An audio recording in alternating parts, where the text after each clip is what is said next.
Hello, so today I want to answer a question that I get asked probably the most, and that question is, if you were starting out today, what would you do in order to make money online?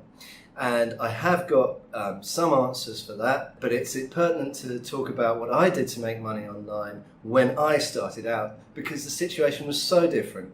And it's funny because today we are in 2020 and I first registered my first domain, robcubbon.com, in 2005, a massive 15 years ago. With that domain, I was able within a couple of years to start making it money online, and then I was able to fully support myself by making money online through that domain and through the audience I built with that domain. So since then, I've been telling people that if they wanted to build an audience online, then they should start a WordPress blog. And I used to give all the same old SEO advice: write great content, very specific content that was finely tuned to a specific audience, offer that audience free content, get their email addresses, and then proceed, once you have built up trust, to offer them paid products and go on from there. Now, that is still good advice.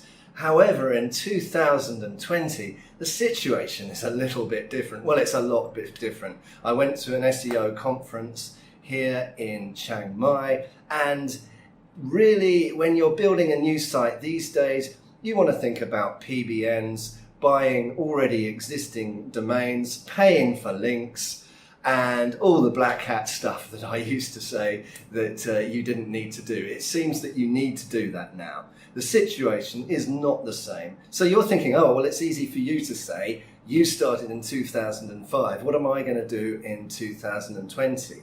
Well, it's very interesting. I don't have a massive audience. I don't have a great blog. It doesn't get a lot of Google traffic. I was looking at my stats the other day and I found something very interesting. But before I tell you that, I want to talk a little bit about YouTube, because soon after 2005, it might have been 2009, 2010, I started a YouTube channel. Now, the reason I did this wasn't to make money. I started a YouTube channel because I wanted to do tutorials for my blog, which was about web and graphic design and online marketing and that sort of thing. And it kind of made sense to do video tutorials as well as text tutorials in the same blog post. And the best way to do that was with YouTube. So I started a YouTube channel. Now, fast forward to 2020, I get a lot of money from that YouTube channel. And it's very small. The video views are very small, very tiny. They get very few video views, but it's enough. It's enough to support me. Let's say a single guy living in Thailand. That's not a lot of money. It's not the only thing I earn. It's not my only source of income, but it would be enough if that's what you wanted to do. Now, the stats are very interesting. Guess how many video views I get per month and how many page views I get per month. 25,000, both of them. Can you believe it? What a coincidence. I get 25,000 page views every month on my blog. That's not a lot. Same with video views on my YouTube channel. 25,000. Would you believe it? Doesn't mean to say there are 25,000 new people watching my videos every month. It just means 25,000 video views every month.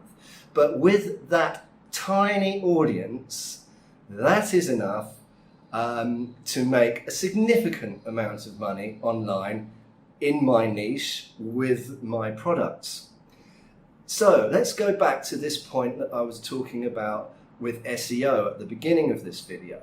SEO is more difficult these days. I think I'm correct in saying that. However, I've seen new YouTube channels start up and get unbelievable traffic right from the off, just because they are making videos in a niche where there is a good demand. So I would say, in a sense, and I hate to say that anything's easy, but I would say in a sense that starting a YouTube channel now is a more easy proposition in order to get an audience online than starting a blog.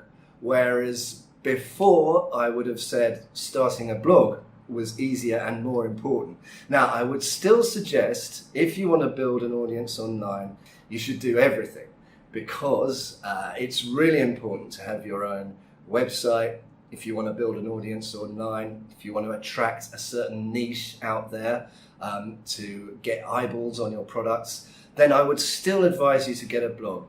But it's going to be hard work at the beginning, and you're going to have to write some really great content. You're going to have to liaise and build relationships with other bloggers and other people in your space so you get those links. By the way, I never did anything black hat. I never bought any links. I never did anything dodgy. Whereas I assume, I'm not telling people to do this, but it seems to me as though if you want to get a site working these days, you have to buy links. You pretty much have to invest in those PBNs, those private blog networks, sort of stuff that I never used to do and I don't know anything about. But I do know, as I'm trying to tell you in this video, it's really difficult these days. So if I would say one thing in conclusion to this small part of online marketing, building a small brand around a very highly targeted niche audience, that you're going to see better results through YouTube